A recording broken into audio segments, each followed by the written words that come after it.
Good afternoon, everybody. At this time, we'll call the meeting to order. And we'll open up for public comments if there are any, and move on from there.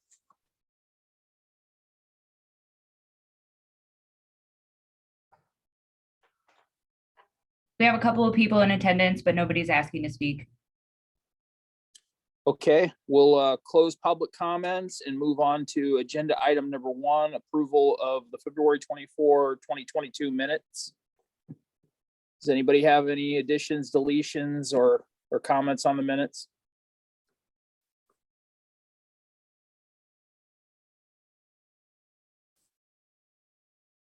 None here, so I can so move. I'll second the approval of the minutes. Sorry, Tim, real quick. The deadline for DOT funding, I believe, is May 26th, not May 6th. And that was under the Luxair report. Okay, I could move with that minor correction to the date. And I'll second that adjustment to the minutes. Any other additions or deletions or adjustments? Okay, with that, all in favor of moving of approval of the minutes, say aye. Aye. I hear. Aye. All opposed?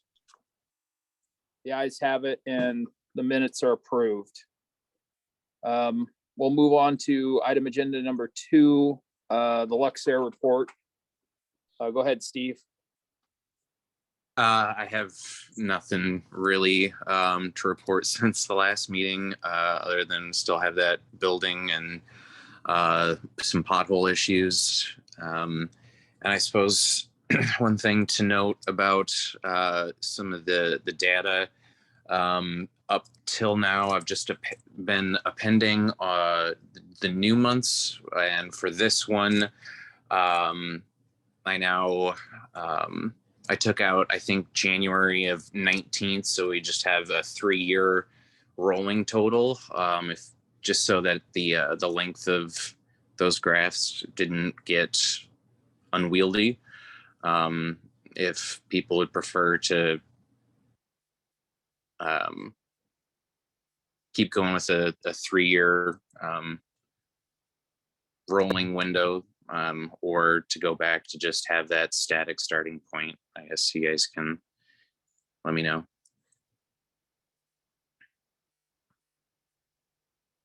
Hey, Steve. You might have to yell. Steve, this is Tom. Can you hear me? Yep, sure can. Hey, a quick question. I was noticing in the fuel sales, is there a correlation to the 3-month increase and then like the 2 big hits on the Jet A? And it just seems like it's pretty rhythmic. Is that like one carrier or?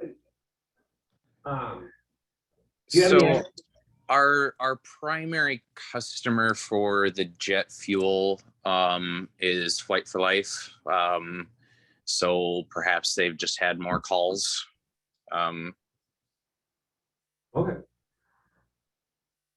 Other than that, I don't really have any idea on what is causing it in particular.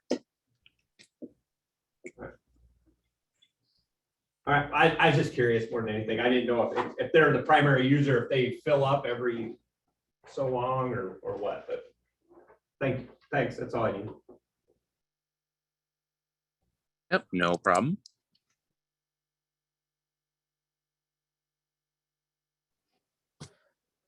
Any other comments on Steve's report or any comments for Steve in general?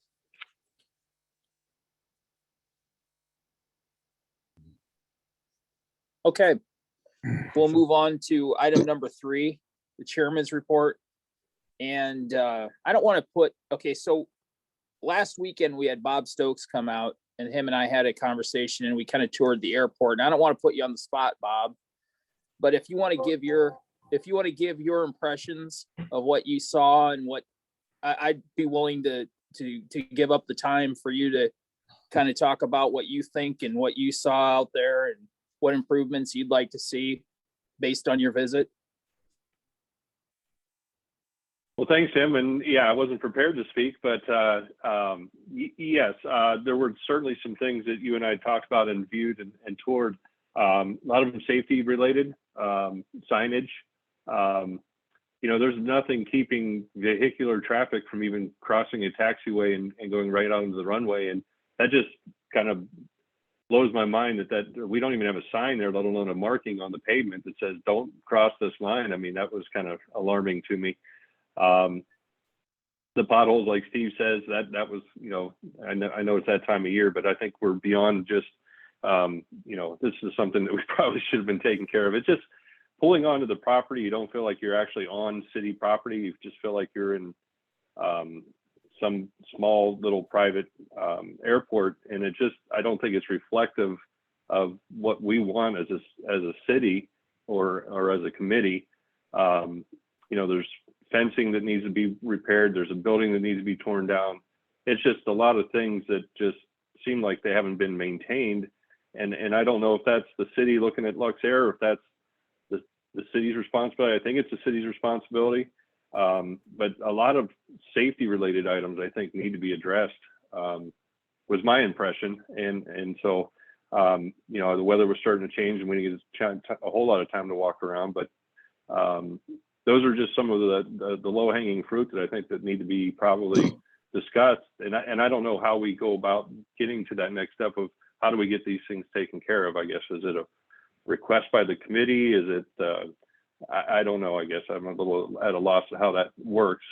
But please feel free to add to that, Tim. Those are just some of the things top of mind without, again, being prepared. No, I appreciate your observation. And I guess the reason I wanted you to talk a little bit is because I know that you're not a regular visitor to the airport. And I think that, fresh eyes and a different perspective is important. And I also believe that like a lot of the committee members are out there a lot, but some of them aren't. And maybe if we had a little bit more hands-on look at the daily cautionaries that we see, maybe we can come to a better consensus on how we deal with those. That's what I wanted. And I appreciate your observations. Thank you very much. Tim and Bob, this is Ryan Waller.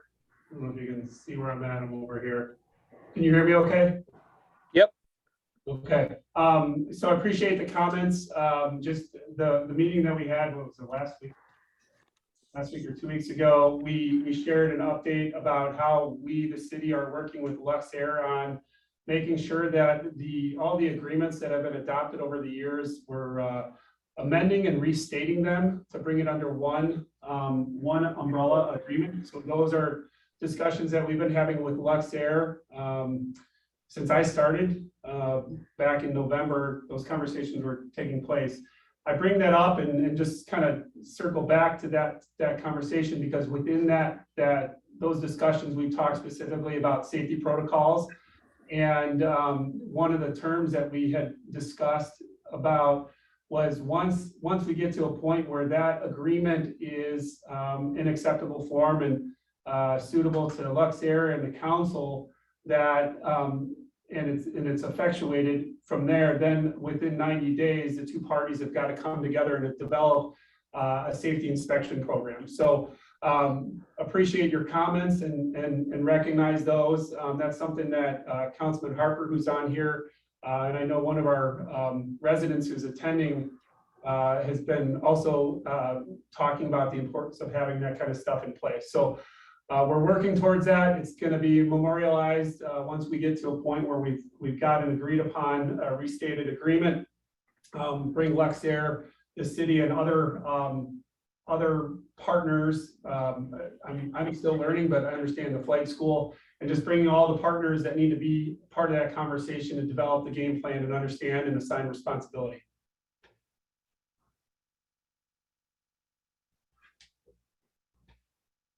Thank you, Ryan. Anybody else have any comments about this conversation, or can we move on? Tim Grant here. Hi, Grant. Go Yeah. ahead. I guess just in general, and I'll just, Bob mentioned signage and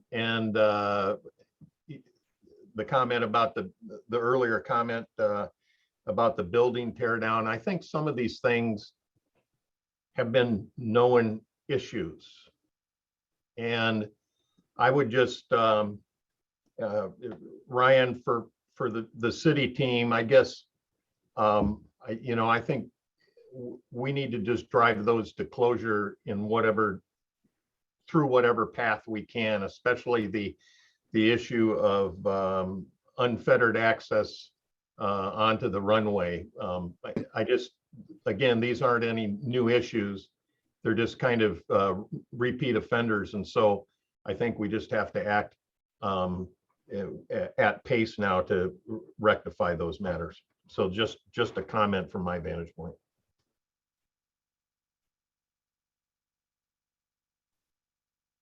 Thank you, Grant.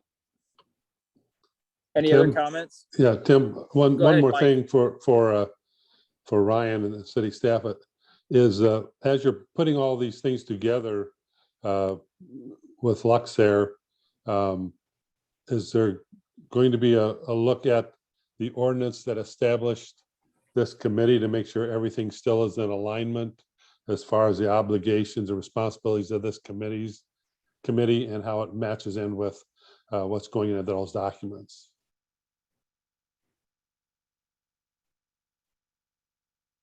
Hi, Mike. Thanks for the question. We haven't talked about that at all. That hasn't been part of the conversation. It's really been bringing everything that's in place at this point under one master agreement, and talking through the city's obligation as it relates to the FBO. Just looking at some of the business terms regarding the termination requirements, the various out clauses of the agreement. Nothing as it relates to code of ordinances or anything other than that. It's really kind of clarifying the relationship for the purpose of discussing and really looking at the long term and assigning the responsibility of the safety protocols. Well, Ryan, I understand that, but I think in the ordinance that establishes this committee, there's some shells and may in there, and some of it involves safety. And I don't have the ordinance right in front of me for this meeting, but I'm just asking that somebody just take a quick review of that as you're looking at the documents to see if there's anything that needs to be aligned in it as you're moving forward with these other documents. Yeah, that, sir, I understand. I mean, if there's mays and shalls as it relates to the responsibility of the committee, as it relates to any sort of safety protocols, the agreement, and I don't have the language in front of me, we're very close. Hope to have something finalized, hopefully first part of April. But in there, it just says that the parties will convene and get together to establish those, and it has to be done within 90 days. So if there's any codes or requirements that the various stakeholders be involved, that's where that code would come into play. But we got to get the agreement first, and then we, as I mentioned, identify the stakeholders that need to be at the table to evaluate and determine those safety protocols. So I believe I'm hearing you say the same thing, just in a different way as how I envision it taking place. So Thank you. And just for the record, Tim, I just mentioned that's chapter 177 in the Code of Ordinances, and it's the last chapter in the city ordinances.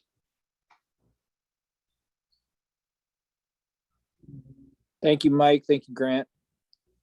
Any other comments regarding this? Okay, we'll move on to item number 1 for discussion and or action, instrument approach update. Charlie 17 runway 17, Charlie 17 runway 35. All right, so this is from Hughes Aerospace on the approaches.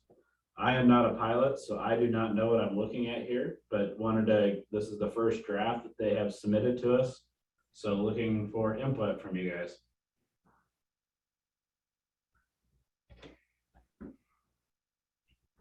My impression of the approach plate is it's awesome. I mean, whenever you can get down to 300 feet and a mile of visibility on an LPV approach, that's great. If you can get down to 300 feet, I think most traffic is going to love that. The fixes are a little bit of or weird named, to say the least. I mean, but that's just they always are. But I think the approach plates look great. I agree with Tim. I've looked them over today and I don't see any issues at this point unless someone else has some. I've tried to look them over pretty closely and they look like they're pretty awesome.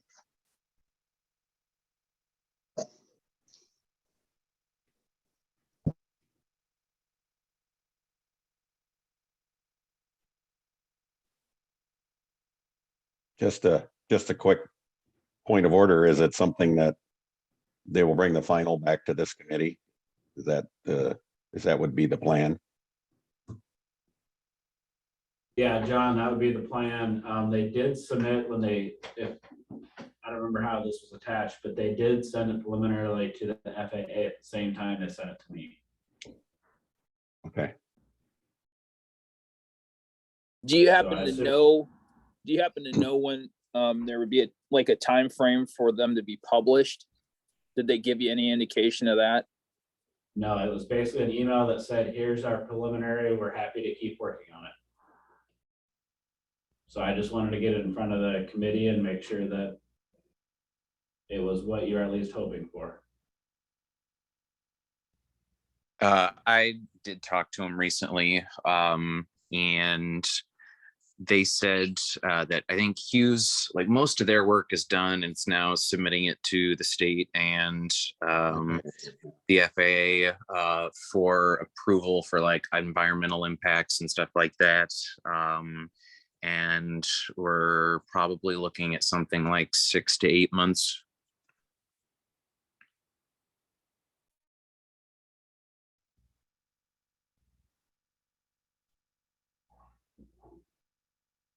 It sounds like they don't need anything from us necessarily at this point. It did not appear that from my point, but I wanted to make sure that if there are red flags, that you guys bring them up to me so that I bring them up to Hughes, because again, you guys are the pilots that understand this.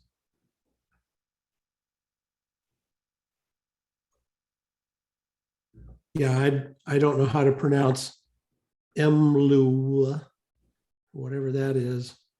Some of these other ones look as good as any of the fixes ever look, but there's at least that one. I don't even know how you pronounce that.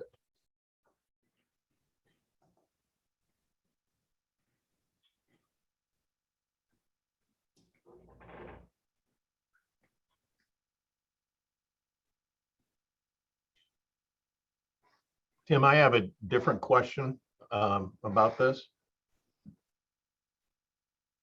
Yeah, go ahead. So it's really kind of just a process question. So these are the preliminaries. I guess I'm just wondering, given the fact that several of you are in fact aviators, is it appropriate for this group to give some formal action on these that is part of then to communicate back to Hughes to say, again, if there's any concerns about any of the identifiers or whatever, anything else to say, yeah, proceed and take them to final development, and then to be able to receive the final documents and say, we approve them. I guess, do we need a bit of formality around this just so that everything's closed up nice and tight? Hey, Grant, it's Ryan. In response to your question, yes, we want to button it up. We wanted to make sure we brought it to this committee to get input. We did share with Jerry Searle, who's our consultant. He's in attendance here virtually. We will be circling back with him to digest any sort of comments that we receive from you all, get his input, and then bring it back for formal recommendation / adoption from you guys. That ideally probably be next meeting. I don't want to put Mike or Tom on the spot, but based on the feedback we're hearing, it's probably doable next meeting.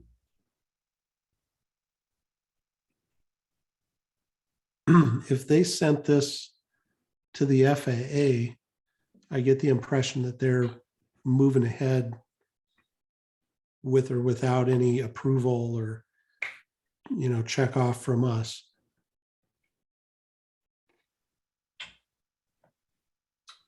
At least preliminary, but do you guys have any issues with it? That's why I'm bringing it to you. So if there are issues, I can bring them up to the consultant. They would need to make sure that they share with, there'd have to be a level of review with the regulatory agency, get any feedback before it becomes finalized, so.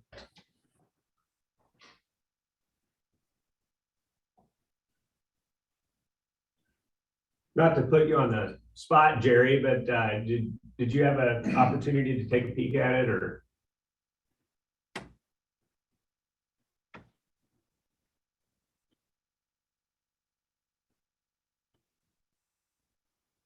Okay, let's try that. There we go.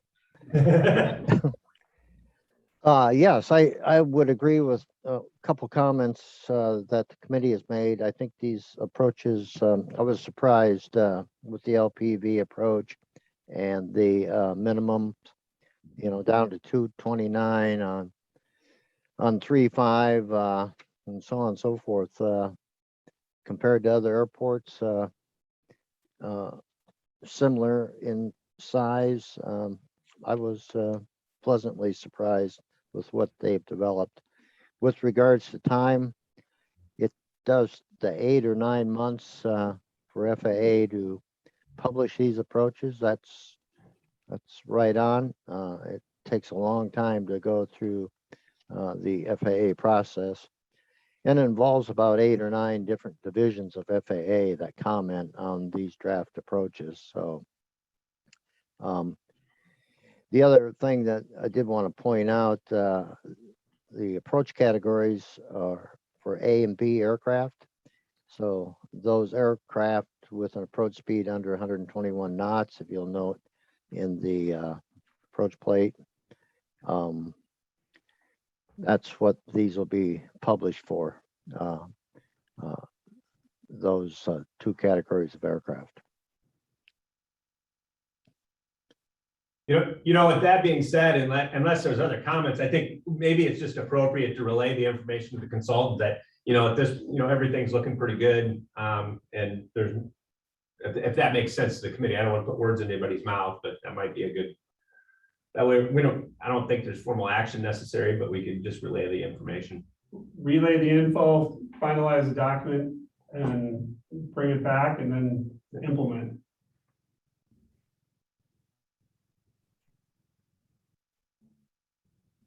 I guess I would echo what Jerry said. I'm pleasantly surprised at how these turned out and how low we can get with these plates.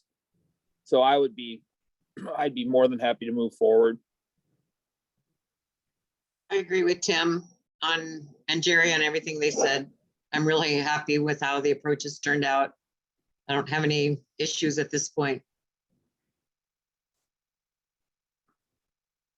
Just as a little bit of credit to Hughes, they were tossing out numbers like that from the very beginning when they first looked at our airport and what we had around for obstacles and et cetera. And so, yeah, it's surprising that they're as low as they are. I haven't flown a GPS approach, so I don't know. They look low to me. But just to their credit, this is kind of what they said they were going to do. And then they did it. So that's a good thing. And I don't know that we need to see it again. I mean, unless they're specifically asking us for a blessing of some kind, and we need time to formalize our blessing, I don't know that we have a lot to add. Yeah, Craig, as a committee, right now with the way the laws are written for meetings, you guys can't take any formal action on it with how it's presented. We wanted to get an update so we could get your input. So we will have to bring it back for you all to take a vote on it. We have to comply with Iowa open meeting laws. Okay, but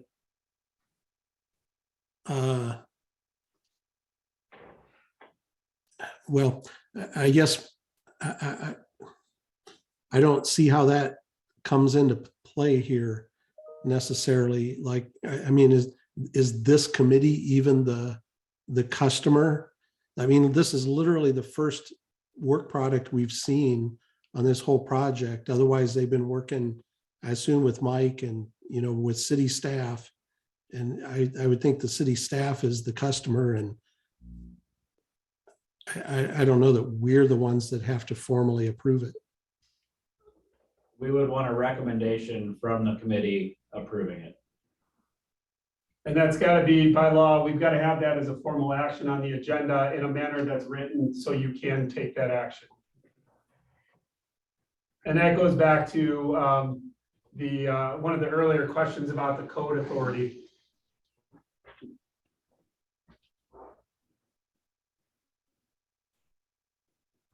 Well, if you're going to be giving them any feedback, I don't like the name of that fix, Echo Mike Lima Uniform Whiskey. I don't know how to pronounce that. That's my only complaint.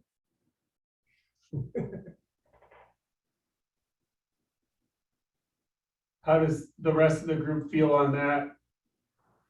If there's To be consensus. fair, there's a lot of fixes out there that are hard to pronounce. This is nothing new. This is, I don't know where they come up with these. That's why I kind of made my comment about the fixes, but it's tongue in cheek because they're always like this. I mean, there's some that aren't, but a lot of them are hard to pronounce. Take a look at the RNAV 1.8 in Waterloo. If you think the ones they've created for us are bad. I mean, yeah, they're very seldom can you pronounce a lot of the fixes. So I don't know where they come up with them either.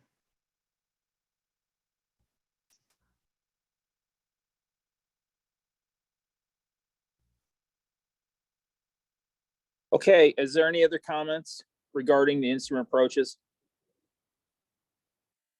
Okay, let's move on then to the last item, the airport layout plan discussion.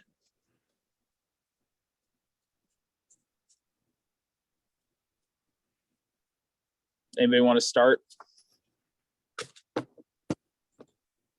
Well, I would like to, can you hear me, Tim? Yep.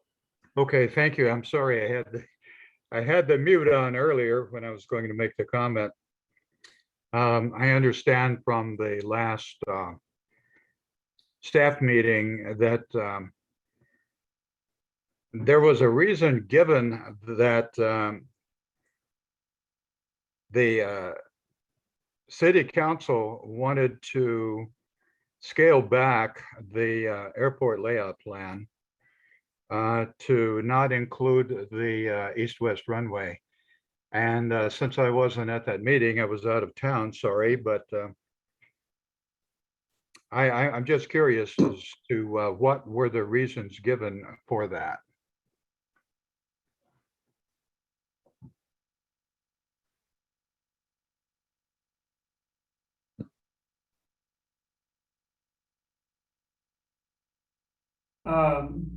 Phil, so this is Ryan Waller. What we shared was at a prior city council meeting, there was an update from Medco regarding the industrial park, Medco's industrial park. And through those discussions at the council meeting, one of the things that came up was the action related to the east-west runway. It's my understanding historically that as part of the city's effort to go through and rezone and start implementing the ALP, that action was brought forward to the city council. I don't recall the exact year, but the council did not take affirmative action to implement the zoning necessary for the east-west, but they did take affirmative action on other parts of the zoning. In local government speak, that basically stipulates a policy decision that would not support continuing that effort. So, and that's just a statement. That's not opinion. That's a statement of fact as it relates to how the rules of the council meetings go. And so fast forward to the conversation. This was several meetings ago. I don't remember exactly which date, but as part of the Medco presentation update, that talked about the land that was being held because of the ALP, even though the zoning did not get effectuated. And so the direction from council to staff was prepare the necessary documents.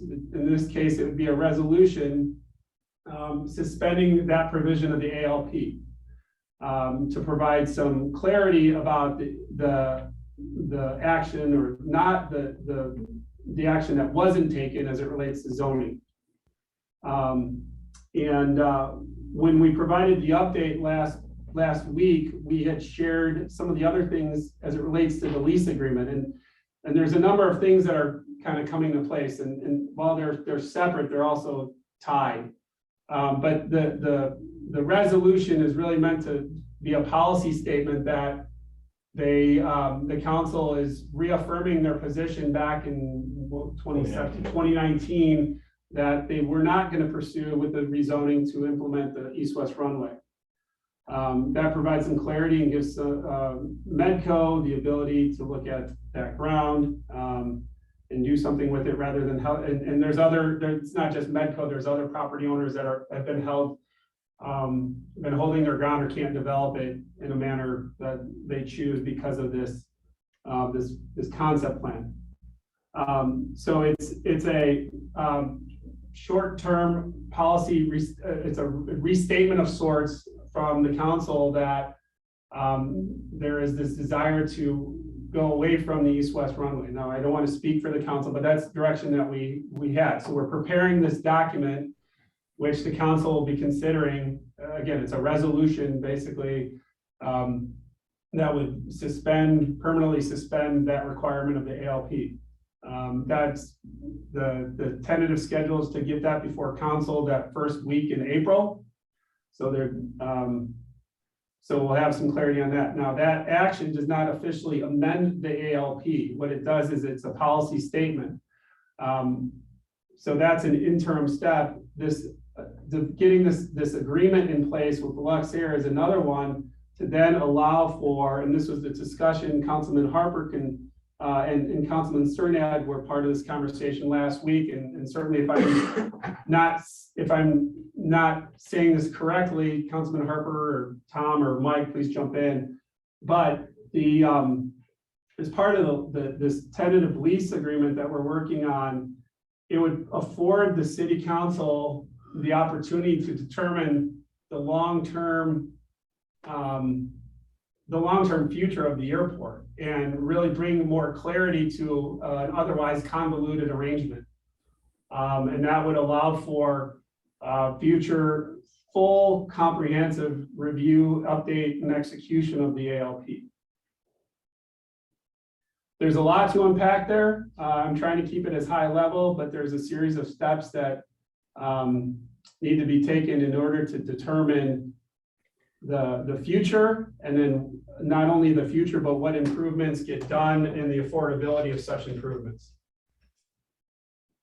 Okay, thanks for the explanation. I had one other question. Does this have any linkage to the Marion Enterprise Center or the Marion Enterprise Zone? As I looked at it and it looks like the original MEC would have landlocked the airport, so no expansion was available anyway. Is that Is that a good interpretation or am I off center there? I can only apologize for not using the proper terminologies. I'm still learning. But when I refer to Medco, yes, MEC is what I was referring to. Regarding, opining on anything beyond that, I can't, I don't have knowledge of, I can't speak intelligently on that. All I can share is that, and this was all at the council meeting, we can certainly provide the dates, so you can go back and listen to it, but, the presentation, and it was an update from Medco regarding the build out of the industrial park, or enterprise, what is the proper terminology? Enterprise Center. Marion Enterprise Center, and that's what, that ultimately morphed into this topic of the east-west runway. Okay, thank you. Welcome.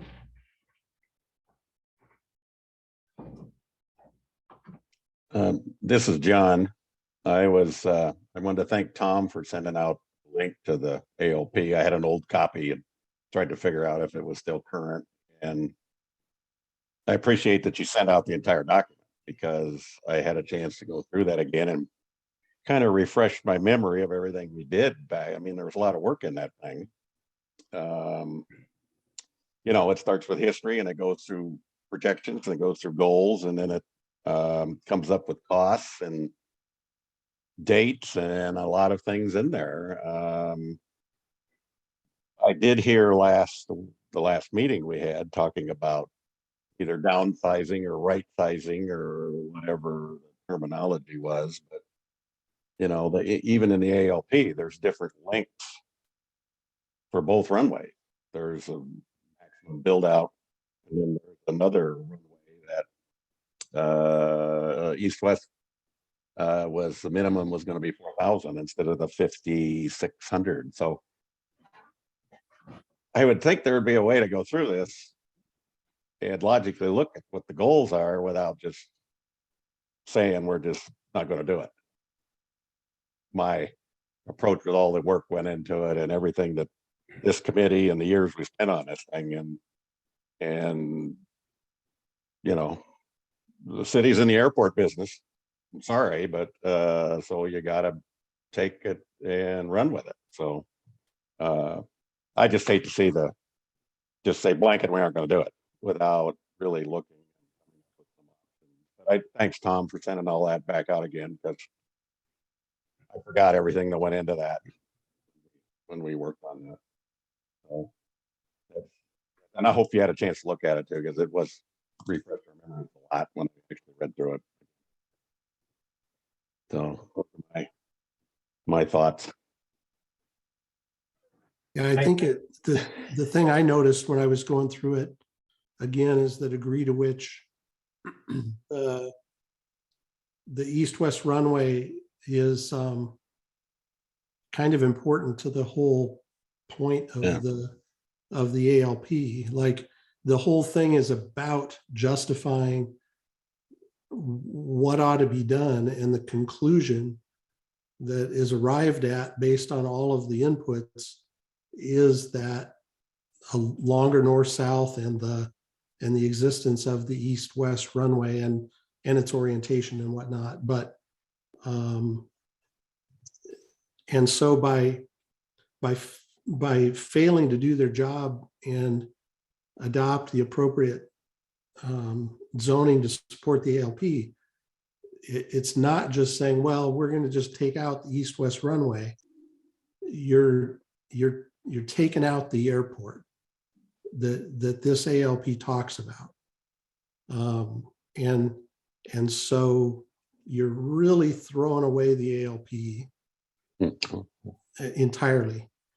And, if you want to take the step of making the little statement about we're not going to zone for an east-west runway, that's great. What you really need to do is say, we are going to completely abdicate our responsibility and completely get rid of the ALP and force this whole issue to get re-examined from square one.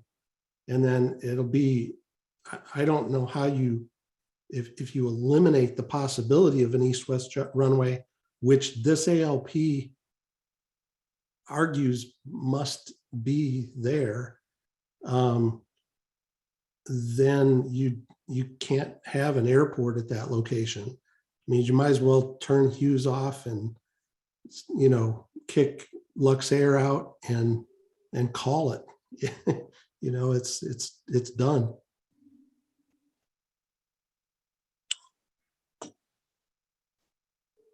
Yeah, it seems to me that the justification for the expansion of the airport proper was for economic expansion of Marion.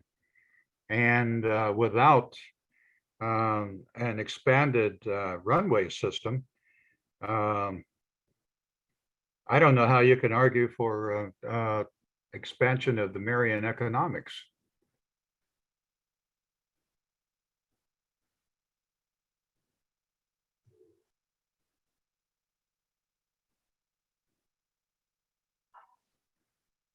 Well, looking at the city's website, I returned back to the Marion Municipal Airport Committee page on the city's website, and it says that our charge is to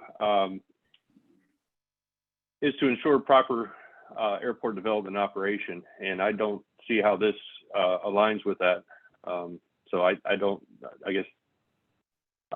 And I guess further discussion needs to be made on what the intent is to the north-south as well, because I think the ultimate goal is a 5,000-foot runway for more corporate traffic. And so I guess more discussion needs to happen there too. But I guess my one question is it a safe assumption that if this goes away on the ALP now on the east-west, I mean, is it a safe assumption that we're not going to get it back unless is there a possibility we go further east, which would also get into other obstacles such as a road and more property owners. But would that be a safe assumption that if it goes away in the interim, it's gone for good?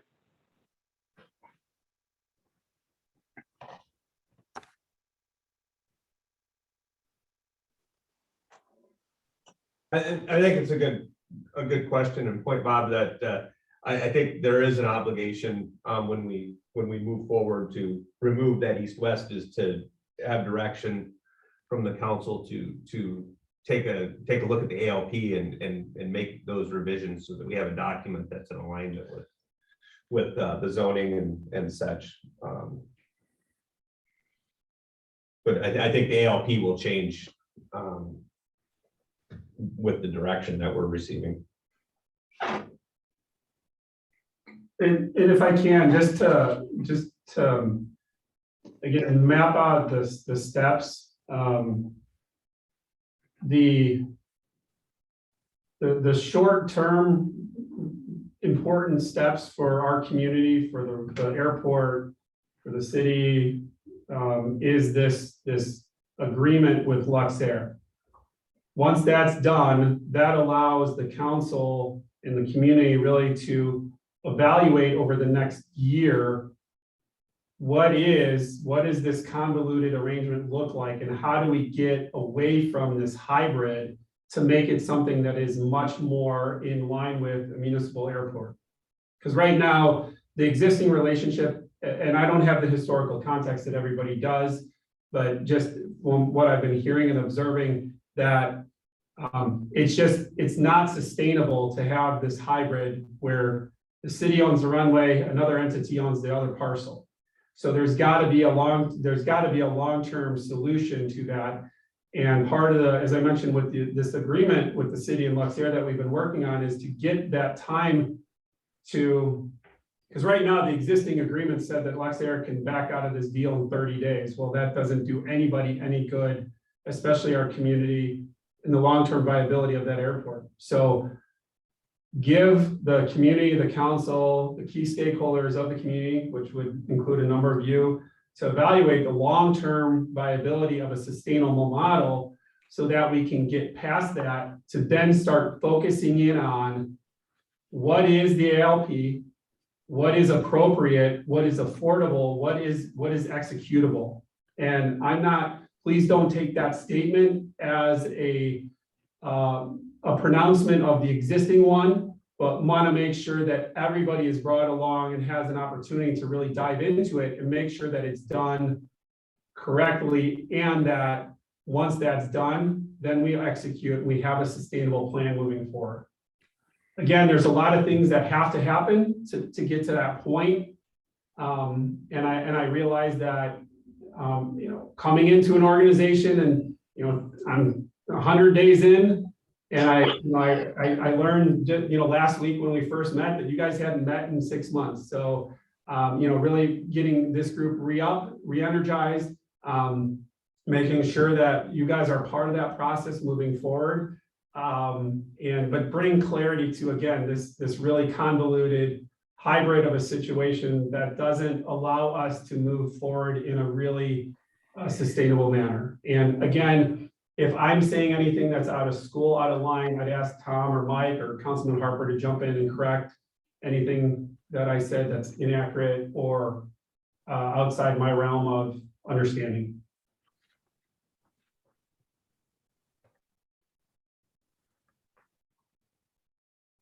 Well, Ryan Grant here.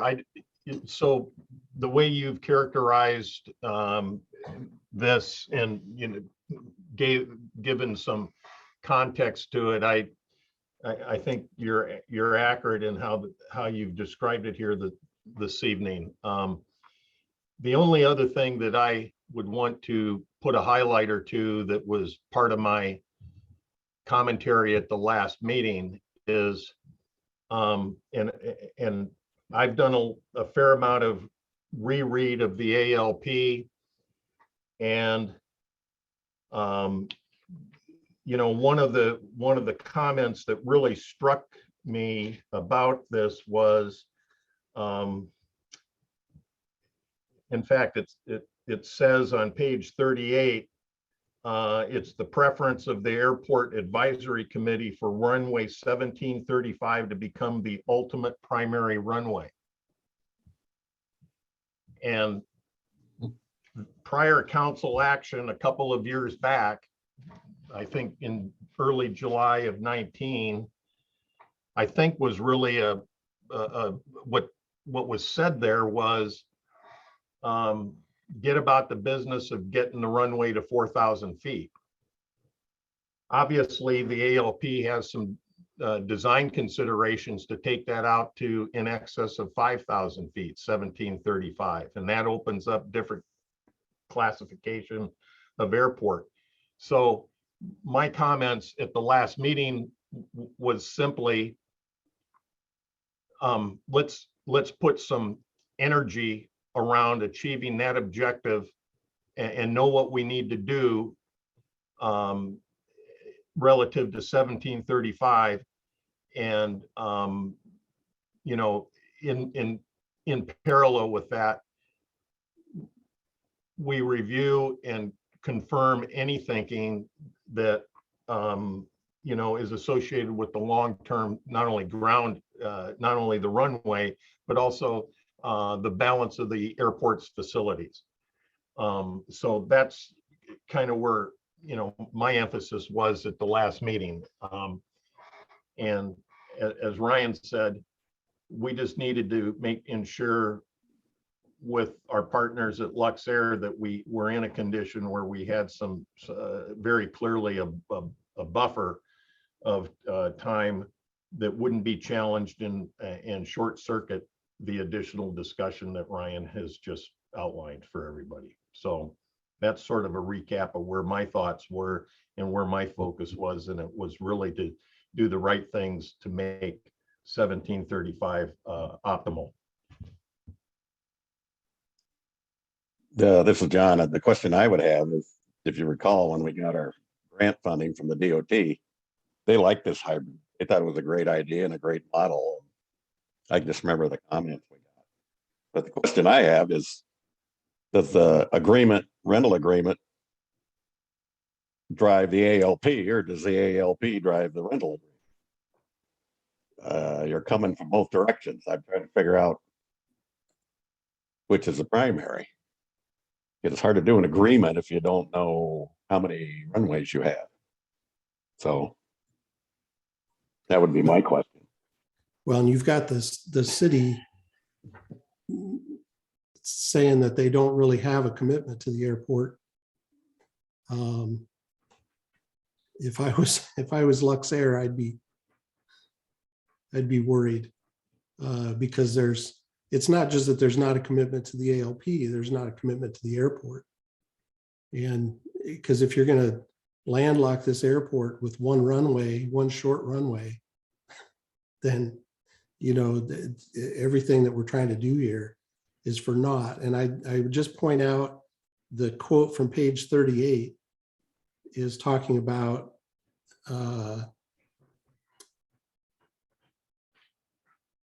it's talking about the runway 1735 as being the ultimate primary, with runway 1028 designated as the crosswind. So the point being, make 1735 be, you know, more like a 5,600 foot, the primary of the two. You can't have a primary runway if you only have one.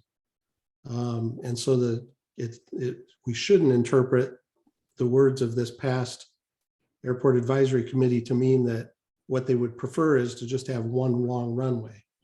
What they're saying is when they have two runways, they would prefer that 1735 be the primary, especially because of the costs associated with developing 1028 to be as long as it would need to be. So yeah, it's not trying to say, let's just have one.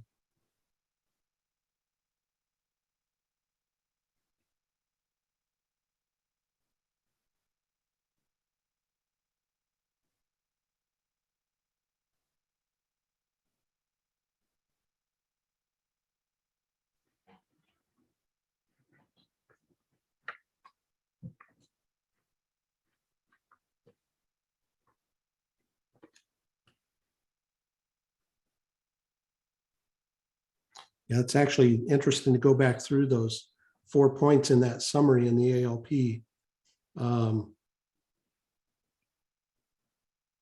Because it just rules out everything that we're talking about. You know, a 4,000 foot 1735 is definitely not what this talks about.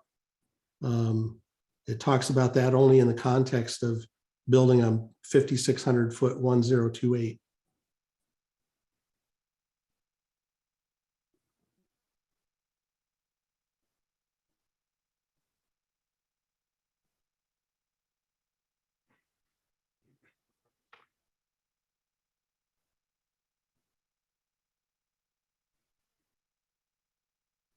Yes, and point 4 also says that existing runway is 1735 to be expanded to the north to a future length of 4,000 feet, and then to the south to an ultimate length of 5,600.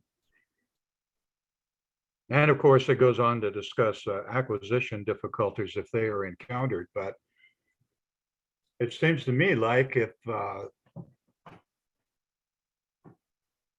1028 is taken off the map, then there is really no possibility to expand 1735 to the ultimate length of 5,600.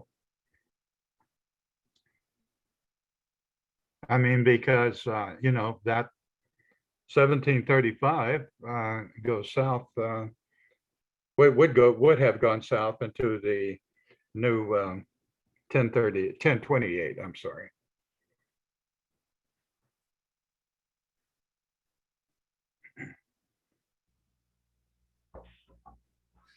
So I think what's important is that if the committee's, you know, if the direction of the committee is to send a message to the council that, you know, there's a desire to not move away. I think that's the committee's prerogative to send that as correspondence to the council. I think it's important to note that we also received correspondence from Luxair in the conversation. You know, that they're, you know, they'd like to see the ALP continue as it is too. So. And they, I mean, they, as part of the conversations that we had with them with this lease agreement that we talked about, they, you know, we shared with them kind of long-term strategy as I articulated for all of you. They understood and they just said, hey, look, you know, we have to do this. You know, obviously it is a benefit. We understand. So I believe, I think you all were copied on that letter. If not, we can certainly circulate. I know at least, Tim, I think you were on there. Hannah did ask that we share that with the council. We have shared it with the council, so it's been logged. But as Tom said, and as Councilman Cernat and Councilman Harper mentioned last week, you know, if it is the desire of this group to pen a letter and share that with the elected officials, that is absolutely within your right and responsibility to do so.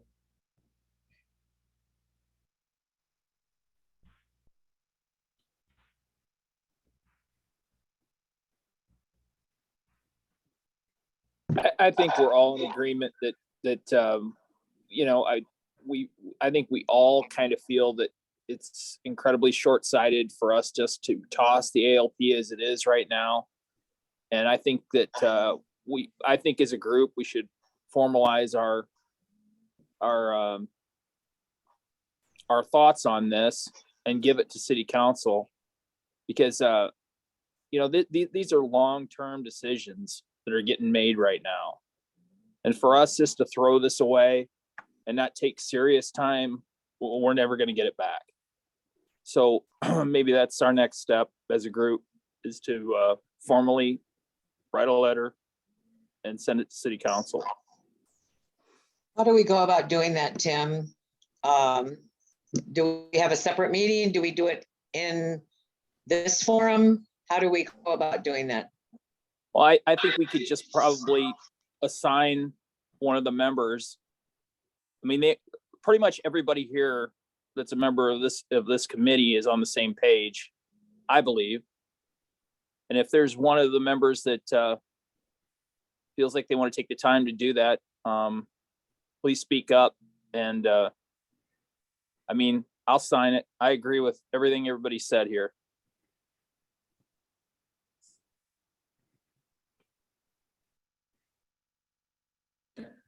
Well, I don't mind participating in putting that together. And I think I'd rather see it be a subcommittee or something, 2 or 3 of us that did that, just to have a little bit more input. Who would like to be on that subcommittee? Well, Craig? I'll volunteer. Okay, Craig and Phil, we get one more member. John, would you be interested? I know you're probably in Florida, aren't you? I'm on mute, sorry. Yes, I would be interested. I'm in Phoenix. That would be the only issue that I could do some review, or we could look at it, send it back and forth. Okay. Why don't the 3 of you guys get together into subcommittee and communicate and write one up, and let the whole group review it, and then we'll move forward and send it to city council.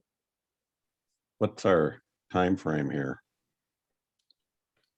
Well, that would be a question. Tom, when's the next city council meeting? And I mean, are you going to take action on this anytime soon?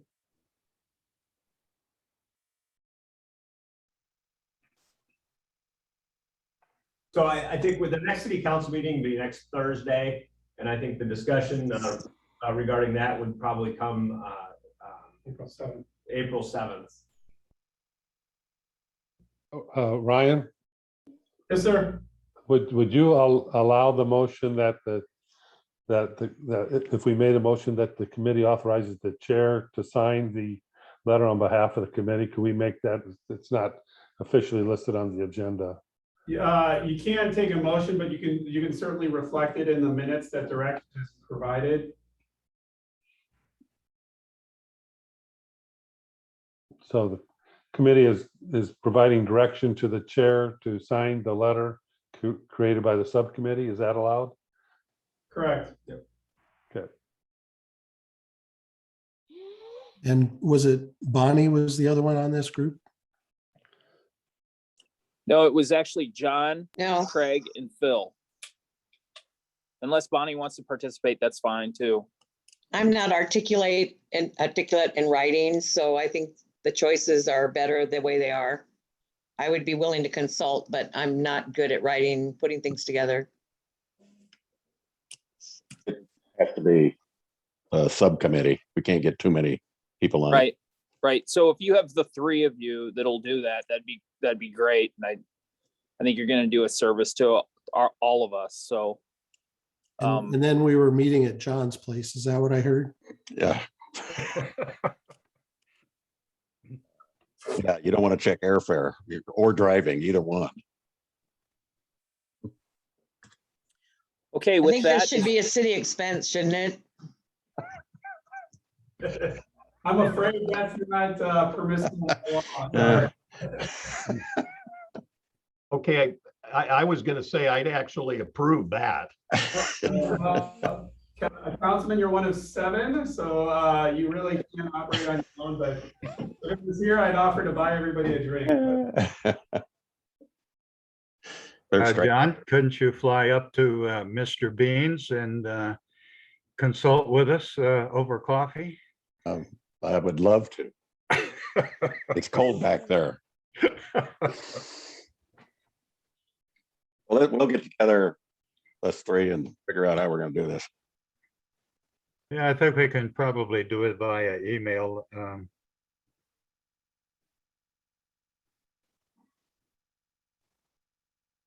Well, the letter that Luxair that, and thank you for sharing that with us, Ryan or Tom, I can't remember which of you shared that with us, but that's probably a good starting point. They did a pretty good job on theirs.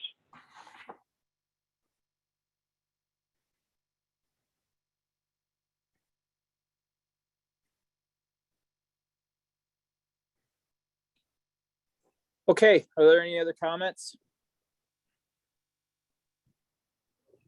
Well, let's go ahead and adjourn then. Thank you, everybody. We'll be in touch. Good night, all. Thank you, Thank Tim. Thank Thank you. you. Thanks Thank all. you. Guys. Good night. Appreciate you guys. Thanks.